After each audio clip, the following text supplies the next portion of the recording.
સ્વામિનારાયણ સંતોના હિન્દુ દેવી દેવતાઓ વિરુદ્ધ વિવાદિત નિવેદનને લઈને હિન્દુ સંગઠનો અને સાધુઓમાં રોષ જોવા મળી રહ્યો છે। સાધુ સંતોમાં રોષ વધુ વ્યાપતો જોવા મળી રહ્યો છે। આ વિવાદ મુદ્દે વલસાડ જિલ્લામાં જાણીતા સંતો, મહંતો, કથાકાર, ભૂદેવ સહિત હિન્દુ સંગઠનના અગ્રણીઓની બેઠક યોજાઈ। સ્વામિનારાયણ સંપ્રદાયના સંતો દ્વારા હિન્દુ દેવી દેવતાઓ વિરુદ્ધ થઈ રહેલા વિવાદિત નિવેદનો અટકાવવામાં આવે તેવી માંગ સાથે કલેક્ટર કચેરીમાં આવેદનપત્ર સોંપવામાં આવ્યું।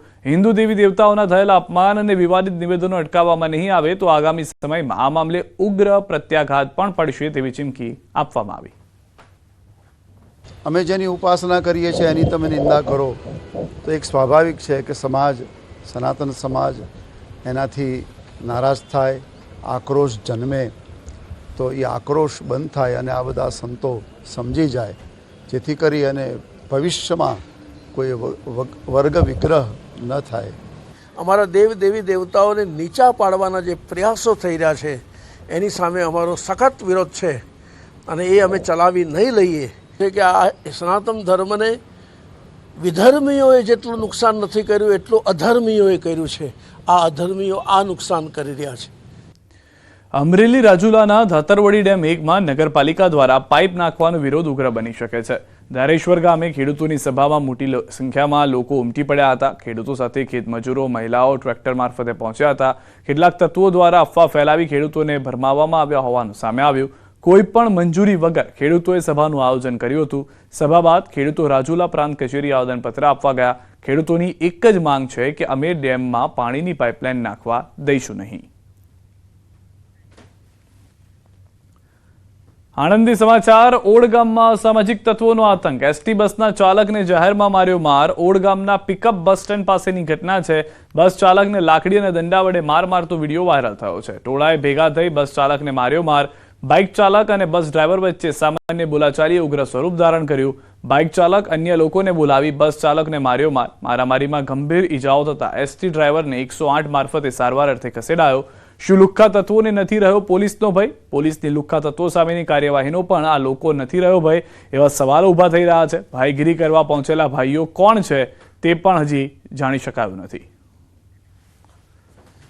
અમદાવાદમાં તોફાની તત્વો ફરી બેફામ થયા છે। એપીએમસી માર્કેટમાં યુવકને માર મારવામાં આવ્યો છે। મારની ઘટના સીસીટીવીમાં પણ કેદ થઈ છે।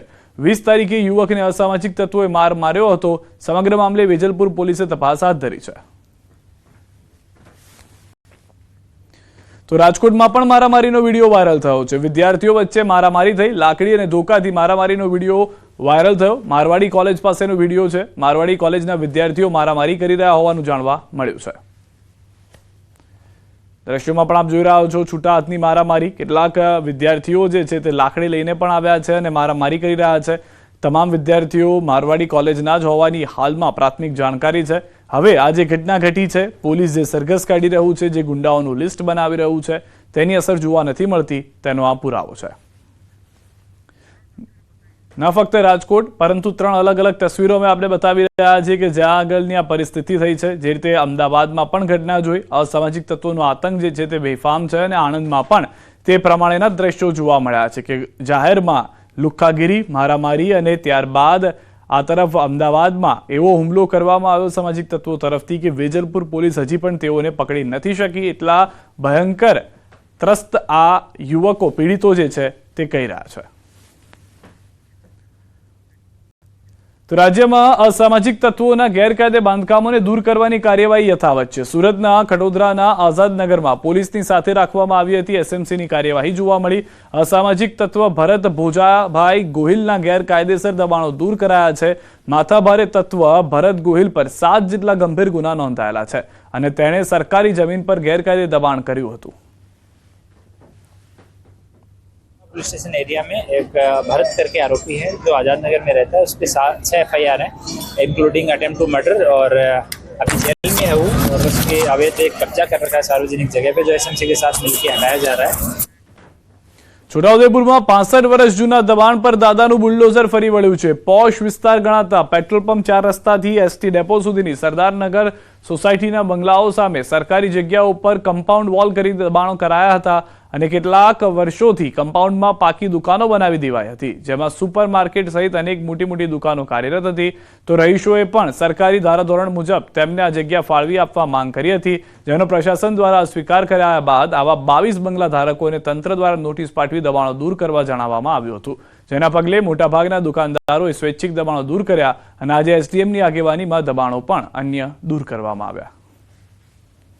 ઘણા આ કુલ 22 જેટલા દબાણો હતા અને આ જગ્યા સરકારી જ છે અને 22 જે દબાણો છે એમાંથી ઘણી બધી દુકાનો હતી. કેટલાક જગ્યાએ એમણે બહાર કમ્પાઉન્ડ વોલ કરેલી હતી અને એ રીતે સરકારી જગ્યા પર દબાણ કરેલું હતું, એટલે એને અમે દૂર કરવાની કાર્યવાહી કરીએ છીએ. બસ અમે સ્વૈચ્છિક એ લોકોની નોટિસ આવી એટલે અમે સ્વૈચ્છિક અમારી જાતે તોડેલું છે. અમે ગવર્મેન્ટ જોડે માગણી કરી હતી પણ એ લોકોએ ના મંજૂરી કરી, એટલે પછી અમે એ લોકોએ નોટિસ આવી એટલે આજે અમે સ્વૈચ્છિક અમારી જાતે તોડી કાઢેલું છે. તરફથી 2002ની નોટિસ મળતા અમે અમારા ખર્ચે સ્વખર્ચે અમારા માણસો લગાડીને અમારું દબાણ હતું તે દૂર કરી દીધું છે.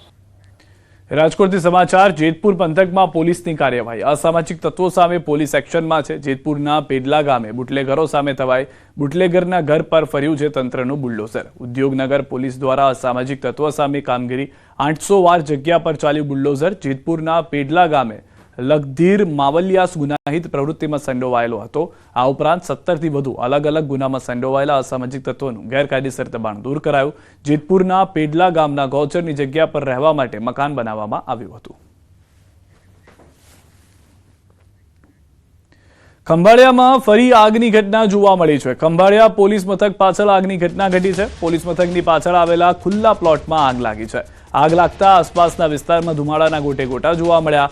આગ લાગતા ફાયર વિભાગની ટીમ તાત્કાલિક સ્થળ પર પહોંચી હતી. ખંભાળિયા ફાયર ટીમે આગ પર કાબુ મેળવ્યો છે. આગ લાગવાનું કારણ હજી પણ અકબંધ છે.